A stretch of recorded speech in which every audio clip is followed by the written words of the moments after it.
Chef BLG here, not the ravioli guy and not even a real chef. What we're doing today, I have a half a stick of butter, 4 tablespoons, and a 1/4 cup of flour. I am making a roux right now. You just cook it together until it's a nice golden brown. We are making shit on a shingle. Used to eat it when I was in the military. We'd have it for breakfast sometimes. We'd have it for lunch sometimes. Good stuff. You just need, like I said, 4 tablespoons of butter, a 1/4 of a cup of flour. See how I'm stirring it? You'll need 1 jar of the dried chipped beef. If you can't find that, just get like a little package of budded beef stuff. You know what I mean? Budding, whatever that stuff is. Just get a little thing of beef and chop it up into little squares. Now, I'm making a roux. We're stirring this around. Looking good, looking good. I don't know. I'm doing dishes or something at the moment. I'm grabbing stuff or something. I don't know. I walked away. I don't know how to edit this because I walked away. Oh, I went to get the spoon things. Now we're going to add to the roux as it's a bubbling and cooking away. 1/2 of a teaspoon of garlic powder. I'm going to get right here 1/2 of a teaspoon onion powder.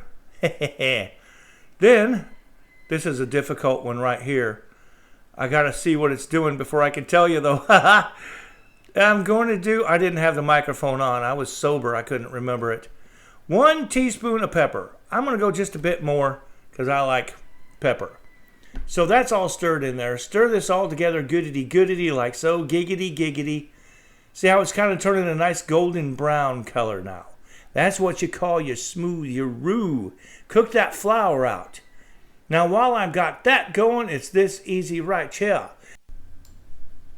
Alright then, so what we got here now, we got 2 cups of milk. And we are going to add our first cup of milk into our roux. So it starts to help our roux start thickening, you see. It needs to boil. Roux won't thicken unless it boils. In we go with the first cup of milk. You can double this or triple this recipe easily. I like the righty being in the way, showing my support for the Buffalo Bills this NFL season. Now watch this roux start thickening up. It's going to thicken up just like this, just like I have. I'm almost at 250 pounds. I weigh 249 pounds now. So much for my summer workout when the pool got too hot. Now see, that roux got thick, right? Now the second cup of milk goes in, right? That goes in the sink. Wipe off your spillage, any mess you've made. Now stir this around. Notice I'm just using a wooden spoon. Nothing special about this. It don't take much. You cook it in a freaking canteen, army mess kit if you want to. Now, we've got that going. I'm going to add my chipped beef. In this case, my little sandwich packet of roast beef. I'm going to add that. The chipped beef, if you can find it, is much better. The little dry jars of chipped beef. But I'm going to stir it around until it thickens up again. It's going to go like this. Get it mixed around. Simple, simple, simple. It's as simple as buzz cutting your own hair with a good pair of clippers. Kick the heat up. I'm going to add a little more pepper, as I said. I like just a touch more pepper. What really goes good, just a dash of cayenne instead of this extra kick of pepper. But I'm doing it old school way. I know the roast beef is salty, but I'm going to add just a touch, a little pinch, if you will, of salt. And we'll stir until the roux thickens. And we will have shit on a shingle. It's going to be great. Yes, my audio will come back here pretty soon. Yeah, you know, I think I'm doing something where I'm going to edit this. I think I'm doing something stupid, washing dishes or something, watching porn. I got Pornhub on my laptop over there behind you. No. I'm not sure what I'm doing. Screw it. I'm not going to edit anything because I can yammer now. And you watch as it smokes and steams. Now, if you stare real close at it, you might see a face in it. There's no face in it, guys. Don't stare at it too much. You get bored. Stirring. Here we go. I'm going to kick the heat down just a touch. I got it on medium high, right about 7 out of 10 on your electric range. And you'll watch. It won't take too awful long.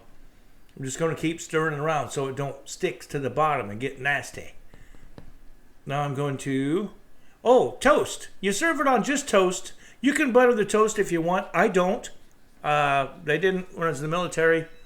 You just threw 2 pieces of toast on a plate and smothered it with this stuff. A couple of scoops. 2 scoops like Raisin Bran and Raisins used to do. 2 scoops in every box. So stir and stir and stir, and you can watch it. Look at it thickening. You can see it.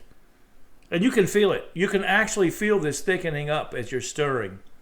You don't want to get it too thick. You want it a little bit looser than biscuits and gravy. Biscuits, sausage gravy, you want it just a little thinner than a sausage gravy. You want it a touch runny. And it'll kind of set up a little bit. My voice is really going to come in from when my voice really comes in, right in about 3, 2, 1, 0. Sit on a shingle. Hell yeah. It's going to be good. Just keep stirring it around. Just like so. Like I said, once again, I got 4 tablespoons of butter, half a stick. I've got a 1/4 cup of flour, 2 cups of milk, a half teaspoon of onion powder, a half teaspoon of garlic powder, a half teaspoon of black pepper, and a jar of that dried beef. There you go, chipped beef. Make your roux with your butter and stuff, as you've seen, and your flour. Then you add some of your milk and your seasonings, then the rest of your milk, and then your chipped beef. And you just stir it like this until she thickens up. You got shit on a shingle, man. Good stuff. I think that's just about got her right there. Can't hardly see it. We'll take her over here off the heat. Boink. We'll set her right down over chow. So there it is, right there. Shit on a shingle. See? Very simple. You just take your 2 pieces of toast like so. Ta-da! And you grab yourself well, I guess a ladle would work. There's a ladle here. Grab yourself a ladle or a big spoon. Smother some of that on there. See that? Smother some of that over there. There you go. That's all there is to it. You can put a couple of eggs next to it if you wish to. Makes it pretty good. When we had it for breakfast, I'd have 2 sunny side up eggs with it. And there you go. Sit on a shingle. You're welcome. From Hands On with BLG. You guys know what to do. Hit that like, hit that subscribe. Hi, I'm Lefty. Pass the word. Share these videos. And thank you for any new subscribers. Let's get to 1,000, shall we? We're getting there. And until next time, folks, peace out, people. Just peace out. Hands On with BLG. You never know what you will see. Oh, yes sirree. Hands On with BLG. Stick around and learn from me.